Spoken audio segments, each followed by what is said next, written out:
и Кыргызстан, мы прекрасно должны себе отдавать отчет. Мы находимся, во-первых, на второй линии, то есть мы не имеем границ с Афганистаном. Наши вооруженные силы, наше общее состояние не предполагает какого-либо отпора в случае нападения. Соответственно, две направленности.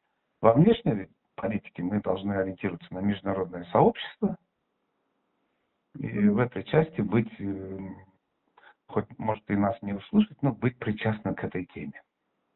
И внутри мы должны непрерывно вести борьбу с этими спящими ячейками, чтобы они, не дай бог, не привели к каким-то террористическим актам или дестабилизации обстановки. Других возможностей у нас произвести быстрое вооружение армии, там, усиление армии на границах у нас нет ни финансовых, ни экономических возможностей. Это решение они не предложили Кыргызстану, это мое мнение, потому что Кыргызстан такие вопросы не решает.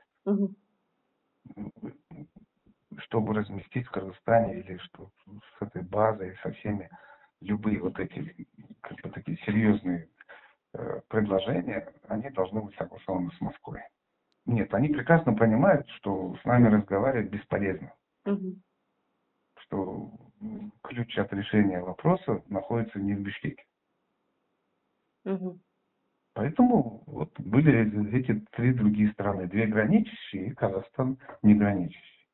Но это любая война, любые наступления, конечно, это будет сопровождаться потоком беженцев и так далее. И со всеми сопутствующими наркотиками, оружием, торговлей людьми. Это любая война так. И, соответственно, американцы, ну, как видим по их шагам, они не просто сворачиваются, уходят, а хотят еще какую-то опору в этом регионе оставить, чтобы иметь влияние на этот процесс. И ввиду того, что на сегодняшний день диалог практически между коллективным Западом и Россией отсутствует. В свете вывода международных сил во главе США из Афганистана мы наблюдаем усиление позиции движения «Талибан», которые были подавлены на некоторое время правительством Афганистана, поддерживаемый коалиционными силами Соединенных Штатов Америки. Данная тенденция может привести к возобновлению гражданской войны в Афганистане, и вопрос стабилизации в Афганистане будет зависеть от того, как договорятся между собой внутриполитические силы в Афганистане насчет политического устройства и системы распределения власти. Там, скорее всего, в этих процессах будут участвовать 5-6 внутриафганских серьезных политических сил, которые имеют как военные, людские и политические ресурсы для участия в этих процессах. Касательно обращения Соединенных Штатов Америки к руководствам 3 центральноазиатских государств с просьбой подписать соглашение о временном размещении граждан Афганистана, сотрудничавших с коалиционными силами США, это попытка Соединенных Штатов Америки в рамках проекта Большой Центральной Азии привлечь к участию страны Центральной Азии к стабилизации и к урегулированию ситуации в Афганистане. Данный проект еще в начале 2000-х годов был описан и предложен руководству Соединенных Штатов Америки стратегом Америки Фредерик Старом. И также данные вопросы обсуждаются, помимо прочего, со странами Центральной Азии в формате S1+5, в котором участвуют Соединенные Штаты Америки и страны Центральной Азии. После денонсации соглашения о сотрудничестве США с Кыргызстаном в 2015 году, безусловно, в настоящее время осложнены какие-либо, да, вот инициативы и мероприятия такого уровня, как размещение беженцев с Афганистана по просьбе США на территории Кыргызстана. И поэтому мы как-то не замечаем и не видим, да, среди этих трех стран, обратившихся Кыргызстан. Вот этот вопрос больше связан с отсутствием соглашения о сотрудничестве между Соединенными Штатами Америки и Кыргызстаном.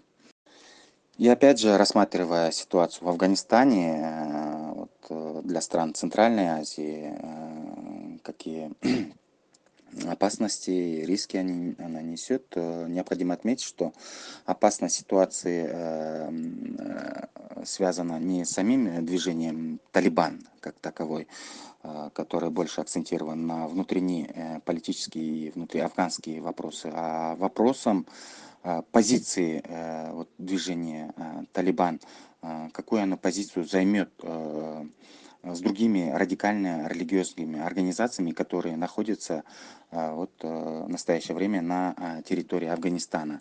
Это такие организации, которые, как ИГИЛ, Исламское движение Восточного Туркестана, также те же остатки исламского движения Узбекистана. И, безусловно, эти вопросы очень актуальны как для стран Центральной Азии, так и для России и Китая.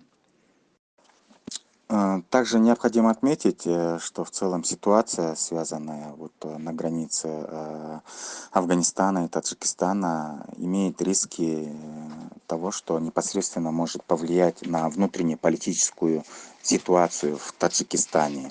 Вот этими обеспокоены многие эксперты и отмечают, что также вот афганская ситуация может дальше, так сказать, привести к нестабильной ситуации, внутреннеполитическую ситуацию в Таджикистане. Это волнует многих экспертов.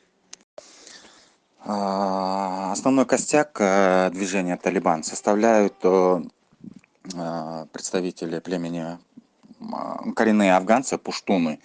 И в целом они особо и не заинтересованы, чтобы выходить за рамки Афганистана. Вот если мы вспомним конфликт на кыргызско-таджикской границе, движение Талибан также, да, вот заявляло о необходимости мирного разрешения вот, пограничных конфликтов между двумя мусульманскими странами.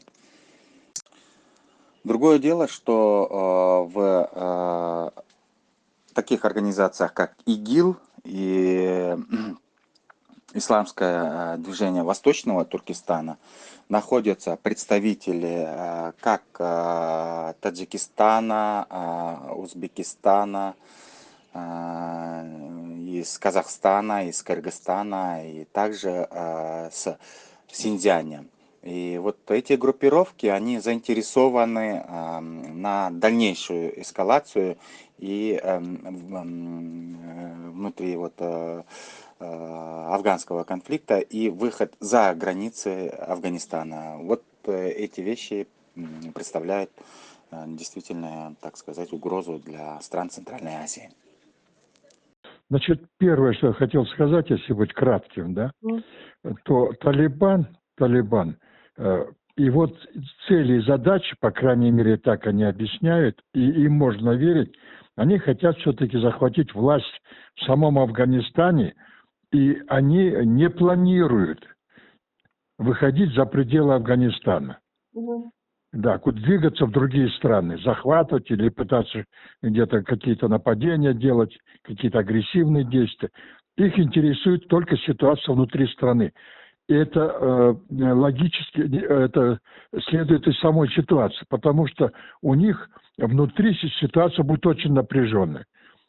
Не исключается и противодействие Талибану со стороны тех, значит, кто их противники, со стороны правительственного, вот, которое правительство существует и так далее. Поэтому они завязнут внутри страны. Это вот очень высокая степень вероятность, что они никуда не выйдут. Но в чем опасность? Опасность в том, что на каком-то этапе Аль-Каида, ИДУ, да, значит, другие экстремистские организации, которые вместе с ними были на определенных этапах, вместе с Талибаном, они, значит, пришлые. Им не будет места в самом Афганистане. Талибан их не потерпит. И есть соглашение, что они не будут поддерживать разные террористические организации. Это они тоже подписались. Следовательно, эти организации, значит, так скажем, да, экстремистского толка, в которых много выходцев граждан из бывшего СССР. Вот они, там их в Афганистане их не оставят, они будут выходить. Куда они пойдут? Что в Сирию возвратятся? Там в Ливан, в Ливию и так далее? Да, нет. Скорее всего, с высокой степенью вероятности, они попытаются вновь, как было во время балканских событий, снова вернуться через, значит, территорию Таджикистана, просочиться через территорию, значит, Узбекистана, Туркменистана, но в основном через территорию Таджикистана. А как они? Через нас пойдут дальше в Узбекистан? Это были балканские события, если мы все помним, несколько лет назад. Поэтому угроза оттуда пойдет. Следовательно, мы должны укреплять наши границы с Таджикистаном, прежде всего, и укреплять их мощно. Кроме того, потребуется очень большая оперативно-чекистская работа. Почему? Какие принципы, значит, боевых действий, да, со стороны, значит, вот тех, кто воюет в Афганистане? Как они действуют? Это работает и Талибан, и их, значит, так скажем, сподвижники на определенных этапах времени, да, периода времени были и душники, Аль-Каида, там, другие, да, значит, бывшие там, которые входили в исламское государство, да, вот эти террористические организации. Как они воевали? Да очень просто. Принцип их работы войны был основан на следующем. Они сразу не нападали. Они договаривались с противоположной стороной или подкупали. Плюс у них работали спящие ячейки на территории противника. И потом, когда там эти закреплялись, они уже, опираясь на них, они начинали нападать, или добивали, или же те сдавались, или подкупались и так далее. У нас на территории Кыргызстана эти спящие ячейки есть. Это я официально говорю. Как бывший сотрудник. Да, и как человек, который имеет определенную информацию. И сама логика подсказывает. А еще на чем эта логика основана? Не надо быть работником спецслужб. Логика очень простая. Если вы обратили внимание, у нас, да, вернее так, на территории России, Европы задерживают иногда граждан Кыргызстана. Неважно, какой национальности они, да. Вот многие из них проживали на территории южных областей, наших южных областей. И задерживали как террористов, обвиняли в террористической или экстремистской деятельности, да. Вот. Почему там, а не здесь, да? А очень просто. Дома не хулиганят. Дома отсиживаются, а потом хулиганят, в кавычках имеется в виду, в других местах. Значит, спящие ячейки у нас есть. Здесь они пока молчат, пока необходимости нет, чтобы здесь какую-то бучу поднимать. Они здесь отсиживаются, как бы гнездо, рассадник, потом куда-то выезжают. И потом, значит, доставляют неприятности нам. Будучи даже, значит, депутатом парламента, я ставил вопрос о том, чтобы увеличить количество оперативных работников Государственного комитета национальной безопасности на территории Юга, прежде всего. Потом я ставил официально и письменно обращался, значит, к руководству Атамбаеву и, значит, Сооронбаю, значит, Жээнбекову о том, чтобы мы, значит, по-другому развернули работу на южных территориях наших. Это прежде всего, исходя из того, значит, того образования, которое я получил, вот, значит, это связано с подготовкой сводных отрядов самообороны, да, значит, мобилизационного резерва, потому что баткенские события показали, что у нас, если армии недостаточно, то надо подключать и местные отряды. Но в каждом районе, в каждом селе, да, в каждом населенном пункте мы не можем, значит, представить армейские подразделения. Что для этого делать? Для этого уже есть отработанная система еще в советское время, и нас этому обучали в высшей школе МВД, в академии МВД СССР и так далее. В нашей академии сейчас МВД этому не обучают. Значит, мы должны привлекать, восстанавливать то, что было хорошее в прошлом. То есть очень большая такая комплексная работа, что нужно делать. Вот. Эти предложения я раньше давал. Это не сейчас я то, что придумываю. Да? Это я давал раньше в письменном виде. Но, видимо, тому руководству, прежнему руководству было не до этого. Я не хочу никого ни в чем обвинять. У них были свои задачи, стояли. Это казалось им отдаленной перспективой. Но сегодня назрела ситуация, что нужно уже принимать конкретные решения. И я так могу сказать, что вот сейчас новый секретарь Совета Безопасности, кстати, он прекрасно в этом разбирается. Я с ним на эту тему обсуждал. Я думаю, что выводы должны быть сделаны правильные. Из этой ситуации надо противодействовать. Никакой паники не должно быть. Никакой паники, да. И те, кто сомневается в ОДКБ, есть такие разговоры были после того, как у нас, значит, была агрессия со стороны Таджикистана, да, вооруженная агрессия. Вот, тогда многие стали говорить и ругать ОДКБ, что она никакой роли не выполняет. ОДКБ, его роль не связана с тем, чтобы урегулировать конфликты между членами ОДКБ. Так, ну, в общем-то, не думали, что так может произойти, поэтому в этом правовых актах, которые регламентируют его деятельность, это не записано. Это может быть даже упущение. Сейчас, значит, мы должны думать о том, чтобы силами ОДКБ противостоять вот тому, что сейчас может у нас произойти. Плюс там вопрос стоит о беженцах, да, но беженцы в основном останутся на территории Таджикистана, Узбекистана, Туркменистана. Как это будет решать? Но вот Узбекистан дает свои самолеты, значит, и отправляет их в Кабул, да, вот те, кто пограничники перешли. Но это первое время, а потом, если простые люди пойдут, тоже интересная ситуация. Потом нельзя забывать, что на территории Афганистана проживает значительное количество туркмен на границе с Туркменистаном, узбеков. Очень много таджиков проживает на сопредельной территории, да. Вот, там около таджиков, по-моему, там 10 миллионов, да, человек. Узбеков тоже большое количество, да. Сейчас точно переписи нет, но речь идет о миллионах, да, людей. Поэтому эти вопросы очень такие взаимосвязанные, сложные. И более того, мы должны налаживать дипломатические отношения, так скажем, не только с официальным руководством Кабула, да, но и прорабатывать на соответствующем уровне, на уровне спецслужб, прорабатывать вопросы с Талибаном.